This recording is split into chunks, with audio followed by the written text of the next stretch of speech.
तो ये है अपना मेन कैरेक्टर जिसको किसके दोस्त मरने के लिए छोड़ के चले जाते हैं, लेकिन भाई इसके बाद ये मौत के मुंह से कुछ ऐसे स्किल्स चुरा के लाता है जिससे बन जाता है अपने वर्ल्ड में सबसे ज्यादा स्ट्रॉन्गेस्ट।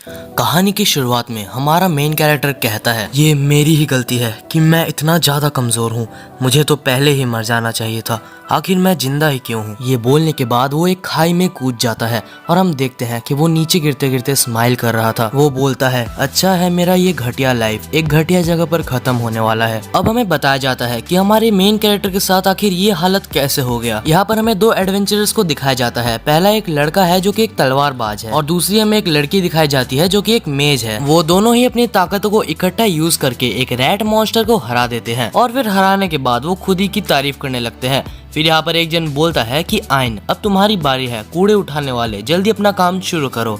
तब आइन कहता है कि मैं कोई कूड़ा उठाने वाला नहीं हूँ। इसके बाद जब आइन आगे चलने जाता है तो वो गिर जाता है क्योंकि आइन ने दोनों का ही बहुत ज्यादा सामान उठाए रखा था। तब वो लड़की कहती है कि ये हमारे तरह हाई क्लास का पीपल नहीं है, इसलिए ये बहुत ज्यादा यूजलेस है। इसके बाद आइन उठता है और माफी मांगता है। उसके बाद हम देखते हैं वो लड़का जो कि तलवारबाज था, उसका नाम ज़ॉइड था, वो बोलता है कि जल्दी इस चीज को अप्रेज करो। तब हम देखते हैं कि आइन आगे जाता है। फिर वो बोलता है मेरा जो काम है, मेरा काम एक बहुत ही लो कॉमन जॉब है। अब हमें आइन ये भी बताता है कि जब हम पैदा होते हैं तो यहाँ पर हमें गॉडेस हमारे हिसाब से हमें जॉब देती है जिसको हम और ज्यादा एनहांस कर सकते हैं उसको प्रैक्टिस करके। आइन हमें ये भी बताता है कि हमें जो जॉब्स मिलती हैं वो जनरेशन टू जनरेशन पास भी होती है। फिर हमें पता चलता है कि यहाँ पर जॉब्स 3 टाइप के होते हैं। पहले होते हैं हाई क्लास जहाँ पर मर्चेंट्स और फार्मर्स आते हैं, एंड उसके बाद होता है हाई कॉमन क्लास जहाँ पर मेजेस और भी बहुत सारे मैजिशियंस आते हैं। फिर आता है कॉमन क्लास जहाँ पर मेरे जैसे लोग आते हैं जो कि सिर्फ अप्रेजल और कुछ काम कर सकते हैं, जो कि यहाँ पर फाइटिंग में काम नहीं आते। मैं जब छोटा था तभी मेरे माता पिता मर गए थे, इसीलिए मैं यहाँ पर अपने एडवेंचर्स में निकल गया। मेरा एक ड्रीम है कि मेरे को अमीर होना है, लेकिन मैं अब यहाँ पर आके फंस चुका हूँ। इसके बाद हम देखते हैं आइन अपने अप्रेजल को यहाँ पर उस रैट मॉन्स्टर के ऊपर अप्लाई करता है, जहाँ पर उसे पता चलता है कि उस रैट मॉन्स्टर के टीथ डी रैंक के हैं जो कि बहुत ज्यादा अच्छे दाम पे बिकेंगे। लेकिन यहाँ पर आइन उस टीथ को अकेले नहीं निकाल पा रहा था, जिस वजह से आइन बोलता है कि क्या तुम मेरे हेल्प कर सकते हो इसके माउथ को पकड़ के। तब वो लड़का जिसका नाम ज़ॉइड होता है वो बोलता है कि तुम इतना भी काम नहीं कर सकते और तुम्हें लगता है कि हम इतना घिनौना काम कर सकते हैं। और हम देखते हैं ज़ॉइड यहाँ पर बहुत सारे पत्थर भी आइन के ऊपर फेंकता है। इसके बाद वो कहता है कि हम ये काम नहीं करेंगे। आइन माफी मांगता है क्योंकि यहाँ पर ज़ॉइड उसको बहुत मार रहा था और यहाँ पर आइन कुछ कर भी नहीं सकता। आइन यहाँ पर मन ही मन गुस्सा होता है और मन ही मन कहता है ये दुनिया मेरे लिए बिल्कुल नहीं है। लेकिन यहाँ पर आइन कुछ कर भी नहीं सकता, तो अपने हाथ को गंदे करके जैसे तैसे करके उसके दांत को निकाल लेता है। ये देखकर यहाँ पर दोनों ही एडवेंचरर्स उसके ऊपर हंसते हैं और बोलते हैं कि तुम तो बहुत घिनौने हो, तुम्हारे ऊपर ये काम बिल्कुल सूट करता है। हम देखते हैं कि आइन बहुत ज़्यादा चुप था, वो कुछ बोल नहीं पाता और वो मन ही मन सोचता है ये लोग ठीक ही बोल रहे हैं, ये सब मेरी जॉब की वजह से है। लेकिन अगर मुझे इस जिंदगी में इस वर्ल्ड में जीना है तो मुझे ये काम करना ही होगा। थोड़ा आगे जाने के बाद हम देखते हैं वहाँ पर एक और मरा हुआ मॉन्स्टर दिखता है। हम देखते हैं कि ज़ॉइड कहता है कि बहुत बढ़िया, हमारी तो किस्मत ही चमक गई। अब वो बोलता है आइन जल्दी जाओ और उसके मटेरियल्स को इकट्ठा कर लो। तब आइन बोलता है लेकिन ये अजीब नहीं है क्योंकि गिल्ड की इन्फॉर्मेशन के हिसाब से इस मॉन्स्टर को इधर नहीं होना चाहिए था। और यहाँ पर ज़ॉइड आइन को लात मार देता है और उसके बाद दोनों हंसते हैं और बोलते हैं कि हम बहुत ही जल्दी अमीर होने वाले हैं। और उसके बाद हम देखते हैं कि यहाँ पर कुछ देर बाद फिर से हमें एक मरा हुआ मॉन्स्टर दिखता है। इसको देख के अब आइन बोलता है कि कुछ तो गड़बड़ है, चलो हम यहाँ से बाहर निकलते हैं वरना शायद तक हम लोग मारे जाएंगे। तब ज़ॉइड बोलता है कि तुम अपना मुंह बंद रखोगे या नहीं, या तो हमारे टीम से निकल जाओ। आइन यहाँ पर कुछ बोल नहीं पाता क्योंकि उसको बहुत कम जन अपनी टीम में लेते हैं, उसकी जॉब इतनी ही बेकार है। और अब अगर इतनी मुश्किल से जो जॉब उसको मिली है वो अगर उसको निकाल दे तो इसके बाद वो भूखा मर जाएगा। फिर आइन के पास कोई भी चारा नहीं होता और वो लोग आगे और भी मॉन्स्टर्स की चीज़ें और मटेरियल्स को निकालने लगते हैं। थोड़ा सा और आगे जाने पर यहाँ पर बहुत सारे मॉन्स्टर्स उनको दिखते हैं जो कि मरे पड़े होते हैं। इस बार आइन बोलता है कि अगर ये कोई एडवेंचर का काम है तो उन्होंने इस मटेरियल्स को क्यों नहीं निकाला, और अगर ये कोई एडवेंचर का काम नहीं है तो ये बहुत ही डेंजरस हो सकता है। और तभी हमें सामने बहुत सारे जिंदा मॉन्स्टर्स दिखते हैं जो कि अभी इन सब के ऊपर हमला करने वाले थे। तब हम देखते हैं सब कोई डर गए होते हैं और यहाँ पर बोलते हैं कि अब हम क्या करेंगे। ज़ॉइड उस मेज को बोलते हैं कि हमें भागना होगा और भागने के लिए हमारे पास एक ही चारा है, और फिर वो हंसते हैं। और उसके बाद हम देखते हैं वो मेज यहाँ पर आइन के ऊपर एक पैरालिसिस का स्पेल यूज कर देती है, जिससे हम देखते हैं कि आइन बिल्कुल भी हिल नहीं पाता और वहाँ पर वो दोनों ही हंसते हंसते भाग जाते हैं। आयन उनसे रोते हुए बहुत सारी हेल्प मांगता है, लेकिन वो एक नहीं सुनते और इस मौका का फायदा उठाते हुए सारे मॉन्स्टर्स यहाँ पर आयन के ऊपर हमला कर देते हैं। हम देखते हैं कि यहाँ पर आयन को बहुत ज्यादा इंजरी हो चुकी थी, लेकिन यहाँ पर वो जैसे तैसे बचने की कोशिश करता है और पैरालिसिस स्पेल भी अभी तक जा चुका था। वो अपने बैग को वहाँ पर खाली कर देता है जहाँ पर बहुत सारे खाने का सामान थे, तो सारे मॉन्स्टर्स खाने लग जाते हैं उसको और यहाँ पर उसका मौका का फायदा उठाते हुए आयन वहाँ से भाग जाता है।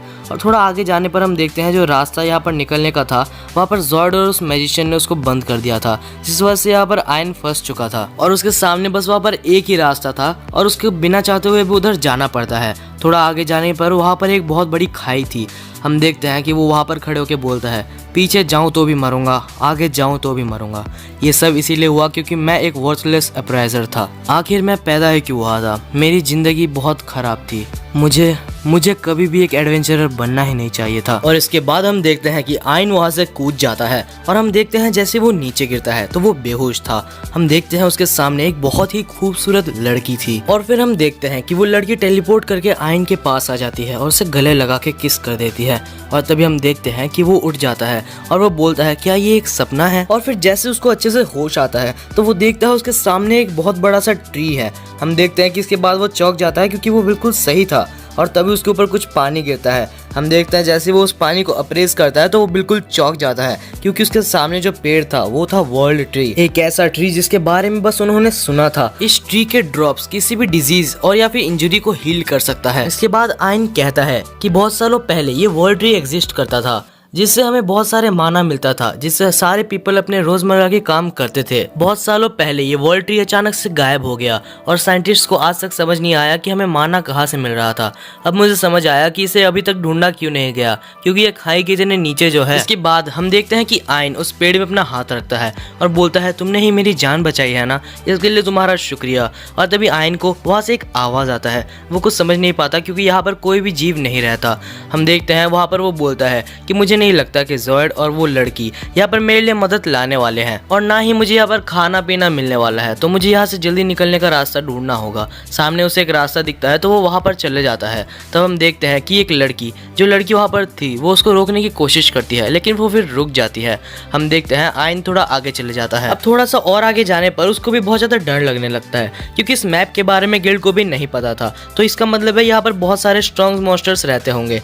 लेकिन बहुत देर तक उसको कोई मॉन्स्टर नहीं दिखता तो वो बहुत ज्यादा रिलैक्स हो जाता है और तभी अचानक से उसके पीछे कोई हमला कर देता है, जिसकी वजह से आयन का एक कान कट जाता है और उसके बाद वो मॉन्स्टर उसके ऊपर बहुत सारे हमले करने लगता है, जिस वजह से आयन बहुत ज़्यादा इंजर्ड हो जाता है। और हम देखते हैं जब वो उसको अप्रेज करता है तो उससे पता चलता है कि ये मॉन्स्टर एक एस रैंक का मॉन्स्टर है। अब हम देखते हैं वो मॉन्स्टर उसको मार मार के बहुत ज़्यादा खराब हालत में कर देता है और यहाँ पर आयन को भी समझ आ चुका था कि वो यहाँ पर मारा जाने वाला है। और जब ये मॉन्स्टर लास्ट अटैक उसके ऊपर करने ही वाला था तब वो भी डर के कांपने लगता है क्योंकि उसके सामने एक बहुत बड़ा भालू आ जाता है और वो भी एक एस रैंक का मॉन्स्टर था। हम देखते हैं कि वो एक ही अटैक में उस बैट को या फिर वो मॉन्स्टर को मार देता है और उसके बाद वो आयन पे भी हमला करने लगता है। वो आयन को पकड़ लेता है और उसको दबाने लगता है, जिस वजह से उसकी हालत और बहुत ज़्यादा खराब हो जाती है। और उसके बाद हम देखते हैं वो भालू उसको मार के खाने वाला था कि तभी उसका सिर कट जाता है और तभी वहाँ पर एक बंदा आ जाता है जो कि बोलता है, मुझे विश्वास नहीं होता कि उस लड़की ने मुझे इस लड़के को मदद करने के लिए कहा। और तभी हम देखते हैं कि अब आयन बेहोश हो जाता है। अचानक से जब वो उठता है तो उसके सामने वही लड़की खड़ी होती है। उसे देखकर आयन कहता है कि ये लड़की तो बहुत ज़्यादा खूबसूरत है, जैसे कोई एक सपना हो। और हम देखते हैं वो लड़की यहाँ पर आयन को देख के स्माइल करती है। अगले सीन में वही बंदा आ जाता है। एक्चुअली मुझे पता नहीं था ये एक बंदी है। भाई यार पता भी कैसे चलता है, इसका कोई निशानी तो दो यार, एनिमे वालों क्या काम क्या कर रहे हो यार। तब वो बंदी आके बोलती है कि मेरी बेटी ने तुम्हारे लिए चाय बनाई है, इसीलिए तुम्हें उसका शुक्रगुजार होना चाहिए। इसके बाद हम देखते हैं कि वो लड़की उसको चाय ऑफर करती है और वो भी शर्मा रही थी। और इसके बाद आयन भी चाय को पी लेता है। उसके बाद वो बोलता है, तो तुम दोनों ने मेरी जान बचाई है। तब हम देखते हैं वो छोटी सी लड़की कहती है कि मैं तो बचाना नहीं चाहती थी, लेकिन मेरी बेटी यूरी ने तुम्हारी जान बचाने के लिए मुझसे भीख मांगी। इसके बाद यहाँ पर आयन बोलता है, तुम्हारा बहुत बहुत शुक्र है यूरी। और ये सुन के यहाँ पर उसकी मम्मी बहुत ज्यादा गुस्सा में आ जाती है और उसको लात मारने लगती है। हम देखते हैं कि यहाँ पर यूरी बोलती है, अरे कोई बात नहीं मम्मा, मुझे ये सुन के बुरा नहीं बल्कि अच्छा ही लग रहा है। आयन मेरे को मेरे नाम से बुला ही सकता है। इसके बाद आयन चौंक जाता है और वो पूछता है, तो क्या तुम यहाँ पर यूरी की मम्मी हो? तब वो बोलती है कि हाँ मैं यहाँ पर यूरी की मम्मी हूँ और तुम्हें इससे शक क्यों हो रहा है, मैं यहाँ पर वर्ल्ड ट्री की गार्डियन हूँ, मेरा नाम है आर्सुला, लेकिन मैं इसको आर्सुला नहीं बुलाने वाला, मैं इसको बुड्ढी ही बुलाने वाला हूँ। इसके बाद बुड्ढी कहती है कि यहाँ पर 9 वर्ल्ड ट्रीज होते हैं और गार्डियंस के काम होते हैं कि वो उन्हें प्रोटेक्ट करे। इसके बाद आयन पूछता है तो यूरी कौन है? तब हम देखते हैं वो बुड्ढी बोलती है कि यूरी एक्चुअली वर्ल्ड स्पिरिट है, वो वर्ल्ड ट्री की एक स्पिरिट है। तब हम देखते हैं कि आयन बोलता है अब समझ में आया कि यूरी इतनी ज़्यादा खूबसूरत कैसे है। ये सुनकर यूरी शर्माने लगती है। इसके बाद बुड्ढी यहाँ पर फिर से आयन को मारने लगती है और बोलती है मैंने तुम्हें ये आँख इसीलिए नहीं दी है कि तुम मेरी बेटी को छेड़ो। तब आयन को पता चलता है अरे हाँ उस भालू ने तो मेरी आंख को फोड़ दिया था, तो ये आंख मेरे पास वापस से कैसे आई? तब बुड्ढी बोलती है कि यहाँ पर मैंने वर्ल्ड ट्री के एक पार्ट को यूज करके तुम्हारी ये आंख बनाई है और ये आंख एक स्पिरिट आई है, और ये करने के लिए भी मुझे यूरी ने ही कहा था, वरना मैं तुम जैसे एक कीड़े को हाथ भी नहीं। भाई यार इस बुड्ढी को कोई समझाओ, ये मेन कैरेक्टर पहले ही बहुत चीजों से गुजर चुका है, उसको इंसल्ट करना बंद कर दे यार। तब आयन यहाँ पर यूरी से पूछता है तो आखिर तुमने मेरे लिए इतना सब कुछ क्यों किया? तब यूरी बोलती है क्योंकि तुमने मुझे शुक्रिया बोला था जब मैंने तुम्हारी जान बचाई। तब बुड्ढी बोलती है कि यहाँ पर बहुत कम जन आ पाते हैं, लेकिन यहाँ पर जो भी आते हैं और वो मुसीबत में होते हैं तो यूरी उनकी हेल्प करती है, लेकिन ज्यादातर लोग यहाँ पर जानने के बाद कि एक वर्ल्ड ट्री है वो उनके ब्रांचेस को ही तोड़ के चले जाते हैं, लेकिन तुमने मुझे शुक्रिया बोला। ये सुनकर आयन उसका फिर से शुक्रिया अदा कर देता है उसको 2 बार जान बचाने के लिए, और ये सुनकर यहाँ पर तब यूरी यहाँ पर फिर से शर्माने लगती है। हम देखते हैं इसके बाद बुड्ढी कहती है तो तुम्हारा काम हो चुका है, तो आयन अब तुम वापस से यहाँ पर ऊपर चले जाओ। तब हम देखते हैं यूरी बोलती है लेकिन यहाँ पर ऊपर बहुत सारे खतरे हैं। तब बुड्ढी कहती है कि मैं कर भी क्या सकती हूँ, मैं तुमसे बहुत ज्यादा दूर भी नहीं जा सकती, ये कॉन्ट्रैक्ट की वजह से है और यहाँ पर टेलीपोर्टेशन भी काम नहीं करता। ये सुनकर यूरी रोने लगती है क्योंकि वो यहाँ पर आयन की मदद नहीं कर पा रही। यार अभी आगे थोड़ी स्टोरी इंटरेस्टिंग होने वाली है, तो बुड्ढी बोलने से मजाक खराब हो जा रहा है, इसलिए अभी बुड्ढी को अर्सेला बोलते हैं। अब अर्सेला बोलती है कि यूरी तुम मत रो, क्या इसको बचाना इतना ज्यादा इंपॉर्टेंट है तुम्हारे लिए? तब वो बोलती है कि हाँ मैं आयन को बचाना चाहती हूँ। तब अर्सेला बोलती है तो ठीक है, मैं तुम्हें यहाँ पर ट्रेनिंग देने वाली हूँ, मैं तुम्हें इतना स्ट्रांग बना दूंगी कि तुम यहाँ पर ऊपर अकेले ही जा सकते हो। ये सुनकर यूरी और आयन दोनों ही खुश हो जाते हैं, और आयन तो इतना ज्यादा खुश हो जाता है कि वो दोनों को गले लगा लेता है। भाई यहाँ से जो मैं रिकॉर्डिंग कर रहा हूँ मेरी तबीयत बहुत ही ज्यादा खराब है, तो वॉइस थोड़ी सी चेंज हो सकती है। इसके बाद हम देखते हैं कि यहाँ पर दोनों ही डंजन के अंदर आ जाते हैं। अर्सेला आयन को बोलती है कि सामने देखो, लेकिन आयन कुछ देख नहीं पाता क्योंकि सामने बहुत ज्यादा अंधेरा। तब अर्सेला आयन को फिर से लात मारती है और बोलती है मैंने तुम्हें वर्ल्ड ट्री की आंख इसलिए नहीं देखी कि तुम उसको कोई काम ही नहीं लगाओ। इसके बाद जब यहाँ पर आयन सामने उस आंख का यूज करके देखता है तो उसको अंधेरे में भी सब कुछ क्लियर दिखाई दे रहा था, और ये देख के आयन भी बहुत ज्यादा शॉक हो गया था। इसके बाद हम देखते हैं कि अर्सेला बोलती है तो यहाँ से तुम्हारी ट्रेनिंग चालू होती है। इसके बाद अर्सेला यहाँ पर एक स्टोन उठा के डीमन के ऊपर मार देती है, जिससे वो डीमन जो कि सो रहा था वो उठ जाता है, और उसके बाद जाके उसको आयन के ऊपर हमला करने लगता है। इसके बाद अर्सेला बोलती है तुम्हारा पहला काम ये है कि तुम इस मॉन्स्टर के सारे अटैक्स को डॉज करोगे। तब आयन बोलता है लेकिन ये पॉसिबल भी है। अर्सेला बोलती है लेकिन तुम पहले जैसे नहीं हो, अब तुम्हारे पास स्पिरिट आई है, अपने अप्रेजल को स्पिरिट आई के साथ मिला के यूज करो, उसके बाद तुम्हें पता चलेगा कि तुम क्या चीज के कैपेबल हो। इसके बाद आयन यहाँ पर उस मॉन्स्टर के ऊपर अप्रेजल यूज करता है, जिससे उसे पता चल जाता है कि मॉन्स्टर कैसे उसके ऊपर हमला करने वाला है। लेकिन अपना नल्ला मेन कैरेक्टर जो कि पहले ही बहुत ज्यादा बेइज्जत हो चुका है, वो और ज्यादा बेइज्जत होना चाहता है, इसलिए वो कुछ भी नहीं करता और चुपचाप उधर खड़े रहता है। और वो डीमन आराम से उड़ते उड़ते आता है और पापा की बरी बन के उसके कान को काट के चले जाता है। तब अर्सेला बोलती है कि तुम्हें अप्रेजल से ये तो पता चल जाएगा कि वो तुम्हारे ऊपर कैसे हमला करने वाला है या कहाँ से हमला करने वाला है, लेकिन तुम्हें एक्शन तो खुद ही लेना पड़ेगा। इसके बाद अर्सेला यहाँ पर फिर से कुछ ड्रॉपलेट्स उसके ऊपर फेंक देते हैं, जिसकी वजह से उसके कान वापस से जुड़ जाता है। इसके बाद आयन बोलता है कि ये कैसे हो गया, मुझे तो बिल्कुल भी दर्द हो ही नहीं रहा है। तब अर्सेला बोलती है कि चिंता मत करो, यूरी ने हमें कुछ ड्रॉपलेट्स दे दिया था, जिस वजह से तुम जितने बार मरोगे उतनी बार मैं तुम्हें हील कर दूंगी। इसके बाद आयन भी थोड़ा सा सीरियस हो जाता है। इसके बाद वो फिर से अपने अप्रेजल को यूज करता है, जिससे उसको पता चल जाता है कि वो कौन सा हमला करने वाला है। इसके बाद वो दिमाग लगाता है, फिर री अप्रेजल का यूज करता है, जिससे उसको पता लग जाता है कि वो कितने सेकंड्स में हमला करने वाला है। इसके बाद वो 5 गिनता है और उसके बाद वो यहाँ से डॉज कर लेता है, जिस वजह से वो बहुत ज्यादा खुश हो जाता है क्योंकि उसने एक एस रैंक के डीमन के अटैक को डॉज कर लिया था, और तभी वो बहुत ज्यादा खुश हो जाता है। इसलिए पीछे से वो डीमन उसके ऊपर फिर से हमला कर देता है, जिस वजह से यहाँ पर अर्सेला बोलती है कि तुम्हें अपने ध्यान को यहाँ से डिस्ट्रैक्ट होने नहीं देना है, वरना तुम यहाँ पर बार बार इंजर्ड होते रहोगे। ये सुन के आयन भी बोलता है कि हाँ, यहाँ पर अर्सेला बिल्कुल सही कह रही है, और अगर मैंने अपने ये स्पिरिट आई को अच्छे से यूज करना सीख लिया तो मेरी वर्ल्ड इसके वजह से पूरी तरीके से चेंज हो जाएगी। सॉरी यार, बुखार की वजह से मैं एक्सप्रेशंस अच्छे से दे नहीं पा रहा हूँ, लेकिन प्लीज आप इससे एडजस्ट कर लो। इसके बाद मैं और अच्छा वीडियो बनाने की कोशिश करूंगा। इसके बाद हम देखते हैं कि आयन को प्रैक्टिस करते करते एक हफ्ता गुजर जाता है और उसके बाद वो अच्छे से सारे अटैक्स को डॉज कर पा रहा था और ये देख के अर्सेला भी यहाँ पर उससे इम्प्रेस हो जाती है। इसके बाद हम देखते हैं कि चलो तुम्हारा पहला टेस्ट यहाँ पर कंप्लीट होता है, अब तुम्हें इस डीमन को हराना है। लेकिन तब आयन बोलता है लेकिन मेरे पास लड़ने की कोई भी पावर्स नहीं है, तब मैं इसको कैसे हराऊंगा। तब अर्सेला बोलती है कि अपने पावर्स पे डिपेंड मत हुआ करो, तुम्हारी स्पिरिट आई का यूज करो। और जहाँ तक लड़ने की बात आती है तो ये वर्ल्ड ट्री का यूज किया गया एक ब्रांच है, इसको तुम आराम से यूज कर सकते हो। तब अर्सेला बोलती है कि मेरी बेटी को ये तोड़ने में बहुत ज्यादा दर्द हुआ है, तो तुम इसको आराम से संभाल के रखना, वरना मैं तुम्हारी जान ले लूंगी। इसके बाद आयन मन ही मन उसका शुक्रिया करता है और उसके बाद बोलता है कि यूरी, तुम्हारी इस ब्रांच को मैं बहुत ही संभाल कर रखूंगा। इसके बाद आयन यहाँ पर लड़ने के लिए बैटलफील्ड में उतर जाता है और तब हम देखते हैं कि वो जितना भी हमला कर रहा था सारा वो मॉन्स्टर डॉज कर ले रहा था, जिस वजह से वो बहुत ज्यादा चिढ़ जाता है और बोलता है कि अब मैं क्या करूं। तब अर्सेला बोलती है मुझे क्या पता। तब आयन यहाँ पर थोड़ा देर रुकता है, फिर वो बोलता है कि मुझे अपने अप्रेजल का यूज करना है और उसके बाद मुझे बहुत जोर से उसके ऊपर हमला करना है। लेकिन तब भी वो डीमन उसका अटैक को डॉज कर लेता है। तब हम देखते हैं कि अर्सेला बोलती है कि अपने स्पिरिट आइज का यूज करो, तुम्हें जितना लगता है वो उससे ज्यादा काम की है। इसके बाद वो अपनी स्पिरिट आई का यूज करता है, उसके बाद वो अपने सुपर अप्रेजल को ऑन कर लेता है, जिससे उसे सारी मॉन्स्टर की स्पीड्स बहुत ही ज़्यादा स्लो दिखती है और इसके बाद वो आराम से उस डीमन को हरा देता है। उसके बाद वो बहुत ज़्यादा खुश हो जाता है और बोलता है कि मैंने इसको एक ही अटैक में कैसे हरा दिया, वो भी एक एस रैंक के डीमन को। तब अर्सेला बोलती है कि इतनी जल्दी खुश मत हो, क्योंकि इसके सामने तुम्हारे जितने भी डीमंस हैं सबको तुम्हें अभी एक ही अटैक में हराना है। दूसरी साइड हमें यूरी को दिखाया जाता है जो कि सोच रही थी कि यहाँ पर आयन ठीक तो होगा ना, और तभी हम देखते हैं कि दूसरी साइड यहाँ पर आयन सारे मॉन्स्टर को हरा चुका होता है। तब हम देखते हैं अर्सेला बोलती है बहुत अच्छा काम किया, अब एक काम करो, अपना स्पिरिट आई का यूज करो और इन मॉन्स्टर्स की एबिलिटी को अपना बना लो। आयन चौंक जाता है और बोलता है क्या ये स्पिरिट आई इतनी ज्यादा काम किया है, ये इतना कुछ कैसे कर सकती है। इसके बाद आयन अपनी एबिलिटी का यूज करता है, जिससे उस मॉन्स्टर की स्किल यहाँ पर आयन की हो जाती है, जिसका नाम था सुपर एक्सक्लेरेशन। लेकिन इतना बड़ा एबिलिटी लेने के कारण उसका सिर अभी बहुत जोर से दर्द करने लगता है। जब वो इस स्किल का यूज कर रहा था तो वो बहुत तेज भाग सकता था, लेकिन वो बहुत देर तक नहीं भाग सकता क्योंकि उसके मसल अभी रेडी नहीं है।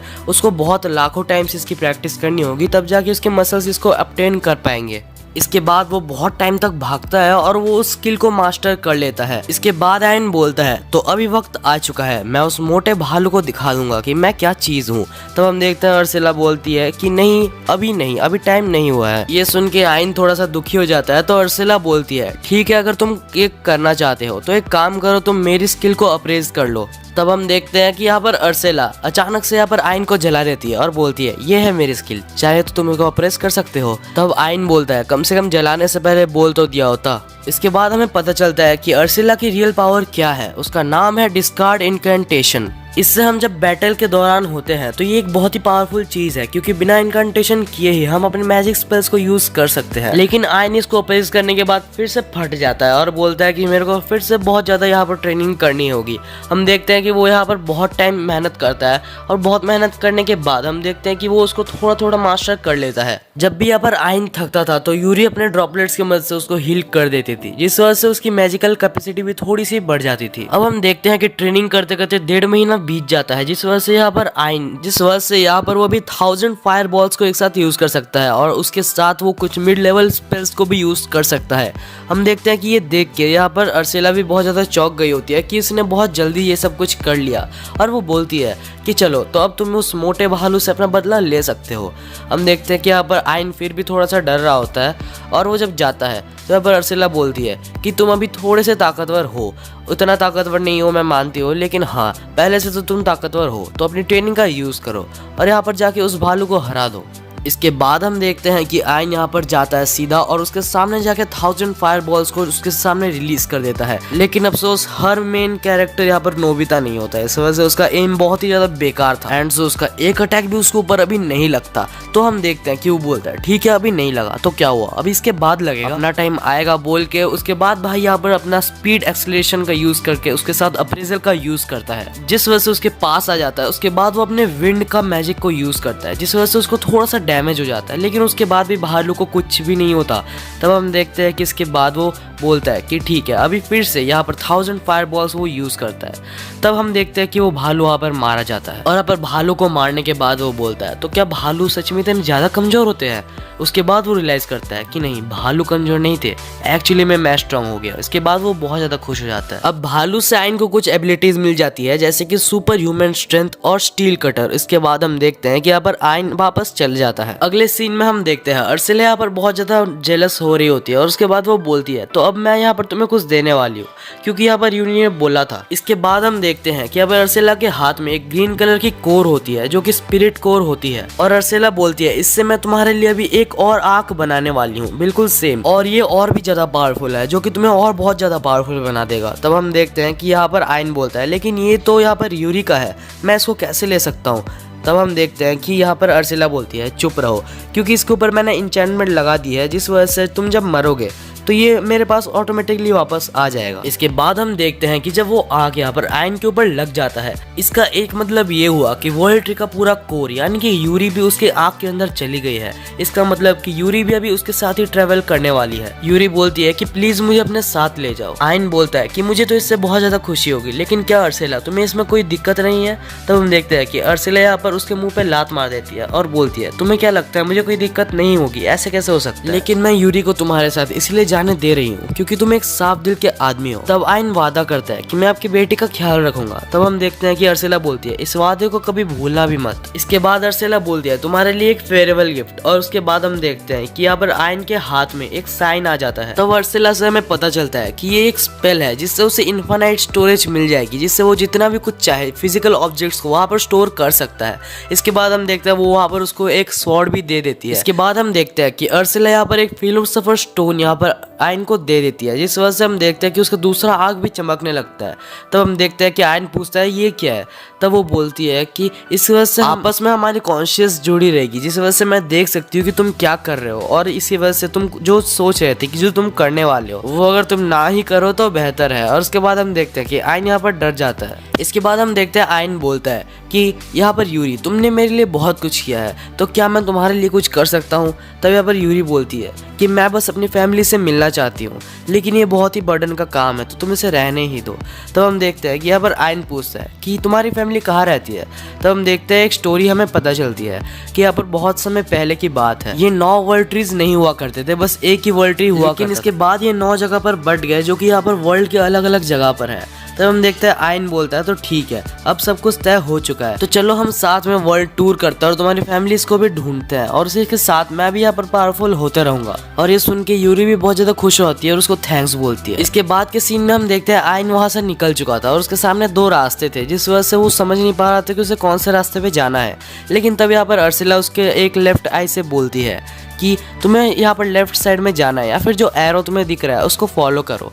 और वो बोलती है कि थोड़ा सामने पे तुम्हें अप्रेस करने पे दिखेगा कि तुम्हें यहाँ पर एक वाइपर स्नेक भी दिखने के लिए मिल सकता है। तब आयन को पता चलता है कि ये स्पिरिट गॉड आई तो बहुत ज्यादा काम की चीज है। इसके बाद हम देखते हैं कि वो बहुत ही इजीली उस वाइपर गॉड स्नेक जो कि एस रैंक का था उसको मार देता है। एंड इसके बाद हम देखते हैं कि यहाँ पर अर्सिला बिना कुछ बोले उसके लेफ्ट आई से उसके चीज़ों को, उसके एबिलिटीज को अप्रेस कर देती है, जिस वजह से यहाँ पर उसको सर दर्द होने ही वाला था, लेकिन उसको फिर सर दर्द होता ही नहीं है क्योंकि यहाँ पर यूरी ने उसको हील कर दिया। और इसके बाद जब यूरी बाहर आके ये सब कुछ आयन को बताती है तो आयन बोलता है कि मैं बहुत ही ज़्यादा खुश हूँ कि मैं तुमसे मिला, तुमने बहुत ही अच्छा काम किया यूरी। इसके बाद वो उसके सर पे हाथ रख के उसको यहाँ पर सहलाता है, जिस वजह से वो बहुत ज़्यादा खुश हो जाती है। तब यहाँ पर अर्सिला यहाँ पर कुछ आयन को बोलती है कि तुम्हें ये सब कुछ करके कोई फ़ायदा नहीं है, तो अगर तुम्हें यहाँ से निकलना है तो तुम्हें इस गेट के पीछे जो यहाँ पर लैबिरिंथ बॉस है या फिर ये पूरे डंजन का बॉस है उसको हराना होगा। और वो यहाँ पर कोई भी ईजी टास्क नहीं होने वाला है, लेकिन हमने जो ट्रेनिंग की है उससे यहाँ पर उसको वो थोड़ा सा भरोसा देती है। और तब हम देखते हैं कि यूरी भी बोलती है कि चिंता मत करो, मैं तुम्हारे साथ हूँ।